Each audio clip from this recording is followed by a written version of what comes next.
Hello guys, मैं हूं अभिषेक और आज की इस वीडियो में मैं डिस्कस करने वाला हूं वन पीस के लेटेस्ट चैप्टर 1136 के बारे में। फाइनली हम फैंस को 2 वीक्स के ब्रेक के बाद ये चैप्टर देखने को मिल चुका है और इस चैप्टर से ओडा सेंसे ने 2025 की धमाकेदार शुरुआत कर दी है, क्योंकि ना सिर्फ हमें इस चैप्टर में ये पता चल चुका है कि लोकी को किसने 6 साल पहले डिफीट किया था, ये होली नाइट्स एल्बाफ में लोकी को क्यों ढूंढ रहे हैं। इसके अलावा हमें इस चैप्टर में सन गॉड नीका का फर्स्ट लुक भी देखने को मिल चुका है और हमें नीका के बारे में एल्बाफ के जायंट्स की तरफ से और भी लोड जानने को मिला है, जिनसे हमें पता चला है कि वन पीस का वर्ल्ड पास्ट में एक बार नहीं बल्कि 2 बार डिस्ट्रॉय हो चुका है। तो विदाउट वेस्टिंग एनी टाइम इस वीडियो को स्टार्ट करते हैं, लेकिन उससे पहले प्लीज इस वीडियो को लाइक जरूर करें और ऐसे ही जबरदस्त वन पीस के कंटेंट के लिए इस चैनल को सब्सक्राइब करना ना भूलें। तो सबसे पहले इस चैप्टर की कवर स्टोरी में हमें यामातो, होल्डम और स्पीड देखने को मिलते हैं, जहां पर होल्डम यामातो को अपने बेस पर लेकर आते हुए हमें देखने को मिलता है और इस बेस के डिजाइन को देखकर लग रहा है कि होल्डम अब जैक के लिए नहीं बल्कि हुज हू के लिए काम कर रहा है, जो कि काइडो के पायरेट क्रू में टोबी रोपो का पार्ट था, क्योंकि इस बेस पर जो बड़ा सा मास्क का डिजाइन है वो हूबहू हुज हू के मास्क से मिलता जुलता है। तो अब ये देखना काफी ज्यादा इंटरेस्टिंग होगा कि हमें आने वाले चैप्टर्स में इस कवर स्टोरी में और क्या क्या देखने को मिलता है। इसके बाद अब इस चैप्टर की बात करें तो हमें इस चैप्टर में सबसे पहले जो सबसे बड़ी चीज देखने को मिली है वो है कि हमें इस चैप्टर में फाइनली सन गॉड नीका का ऑफिशियल पैनल देखने को मिल चुका है, जो कि काफी ज्यादा शानदार लग रहा है। और इस पैनल में नीका के हाथ में एक स्वॉर्ड है और एक शील्ड है। इसके अलावा हमें सन गॉड नीका के बारे में और भी लोड जानने को मिला है, जहां हमें जायंट्स बताते हैं कि according to secret Harley text,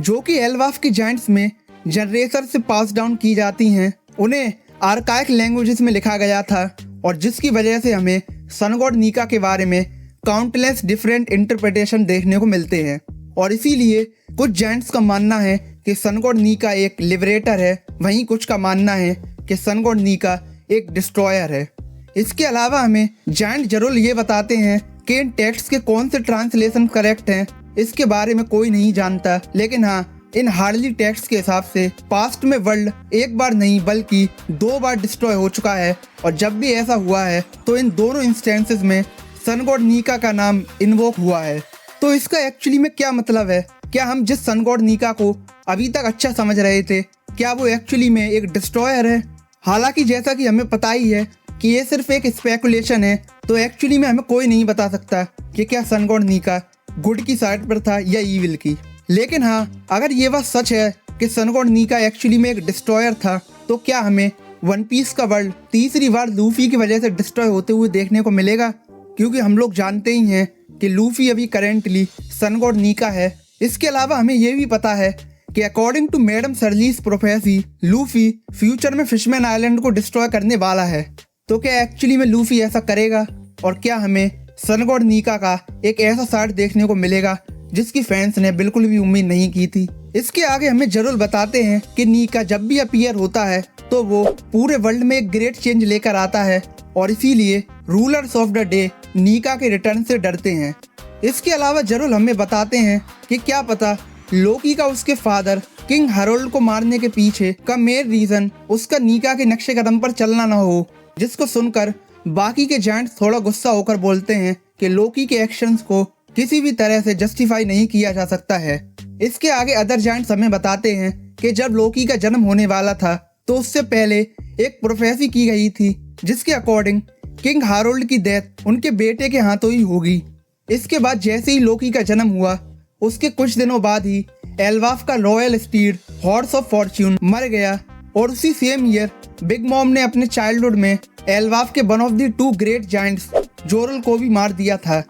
लेकिन उसके बाद भी ट्रेजेडीज कम नहीं हुई, क्योंकि उसके नेक्स्ट ईयर लोकी की मदर और क्वीन ऑफ एल्बाफ की भी मौत हो गई, जिसके बाद लोकी ने पूरे एल्बाफ को अपना प्लेग्राउंड बना लिया और उसने न जाने कितने डेंजरस बीस्ट को मार दिया और बचे हुए डेंजरस एनिमल्स को अपना पेट बना लिया और जिन्हें वो एल्बाफ के गांव में भी अपनी दहशत मचाने के लिए कभी कभार छोड़ देता था। आगे हमें ये भी जानने को मिलता है कि जरुल के सर में जो स्वॉर्ड घुसी हुई है उसके पीछे भी लोकी ही है, क्योंकि जब लोकी ने किंग हारोल्ड को मारा था तब जरुल ने लोकी को रोकने की कोशिश की थी, लेकिन लोकी ने जरूल के सर पर स्वॉर्ड से अटैक कर दिया और वो आज सिर्फ उनके हेलमेट की वजह से जिंदा हैं। इसके बाद हमें जानने को मिलता है कि लोकी का टेरर शैंक्स ने एंड किया था जब उसने लोकी को डिफीट करके कैप्चर किया था। बाकी इस इंफॉर्मेशन से हमें फाइनली जानने को मिल चुका है कि क्यों एल्बाफ के जायंट्स शैंक्स की इतनी रिस्पेक्ट करते हैं। इसके अलावा मैं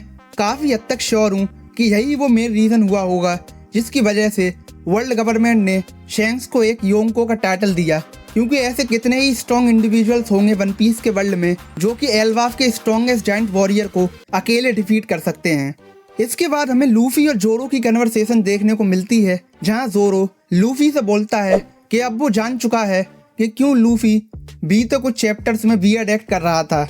आगे जोरो लूफी से बोलता है कि लोकी एक किंग स्लेयर है और उसने तुमसे जो भी कुछ बोला होगा वो सरासर झूठ ही होगा। जिसके बाद लूफी काफ़ी ज़्यादा फ्यूरियस होकर उससे बोलता है कि लोकी ने उससे कहा था कि अगर लूफी उसे फ्री कर देगा तो वो लूफी को शैंक्स के वेयर अबाउट्स के बारे में बताएगा। आगे लूफी जोरो से बोलता है कि तुम तो जानते ही हो कि मैं शैंक्स से मिलने के लिए कितना ज़्यादा एक्साइटेड हूँ, लेकिन हाँ, अगर लोकी ने मुझसे झूठ बोला होगा तो मैं उसको छोड़ूंगा नहीं।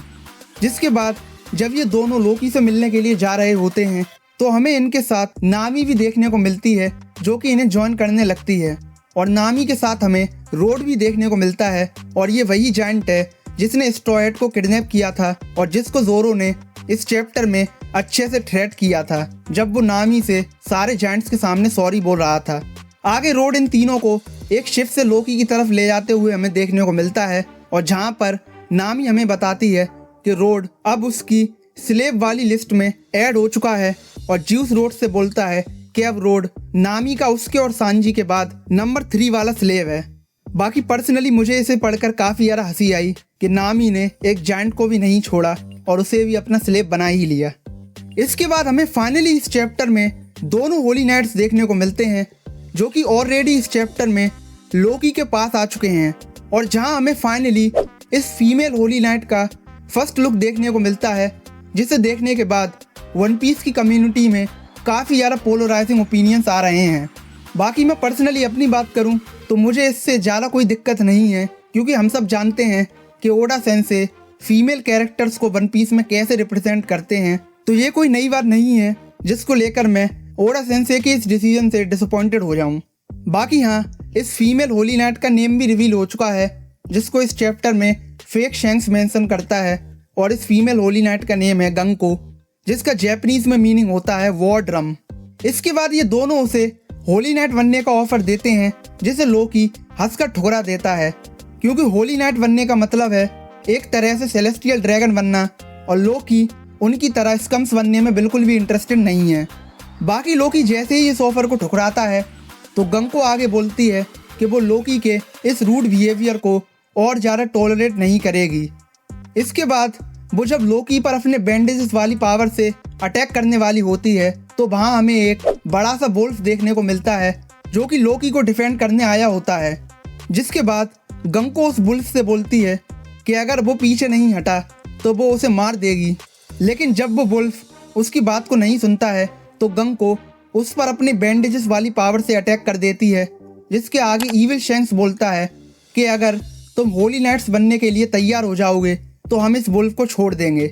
लेकिन इन होली नाइट्स को ये पता होना चाहिए था कि लोकी एक ब्रेव एल्बाफ वॉरियर है, क्योंकि वो आगे बोलता है कि कोई बात नहीं, मैं अपने इस वुल्फ फ्रेंड की फेट को एक्सेप्ट करता हूँ। It's okay to grieve and rage, but a warrior never screams in the face of death. I'll swallow my fury and use it to fuel me when I reduce this world to rubble। जिसका मतलब ये है कि लोकी इस wolf की death को एक raise और फ्यूरी की तरह अपने अंदर रखेगा ताकि वो इस दुनिया को ख़त्म करने के अपने डिज़ायर को और भी ज़्यादा फ्यूल दे सके। बाकी अब नेक्स्ट चैप्टर में मैं ये देखने के लिए काफ़ी ज़्यादा एक्साइटेड हूँ कि जब लूफी, जोरो और नामी लोकी को फ्री करने आएंगे तो क्या हमें लूफी और ईविल शैंक्स का फेस ऑफ देखने को मिलेगा या नहीं। इसके अलावा हमें क्या जोरो वर्सेस लोकी की फाइट देखने को मिलेगी या फिर जोरो गंको से फाइट करेगा। बाकी आप लोग बताइए मुझे इस वीडियो के कमेंट सेक्शन में कि आपके क्या ओपिनियन है वन पीस के लेटेस्ट चैप्टर को लेकर। इसके अलावा अगर आपको ये वीडियो अच्छी लगी हो तो प्लीज़ इस वीडियो को लाइक ज़रूर करें और इस चैनल को सब्सक्राइब करना ना भूलें। बाकी मैं मिलता हूँ आपको ऐसी और किसी वीडियो में, तब तक के लिए बाय बाय।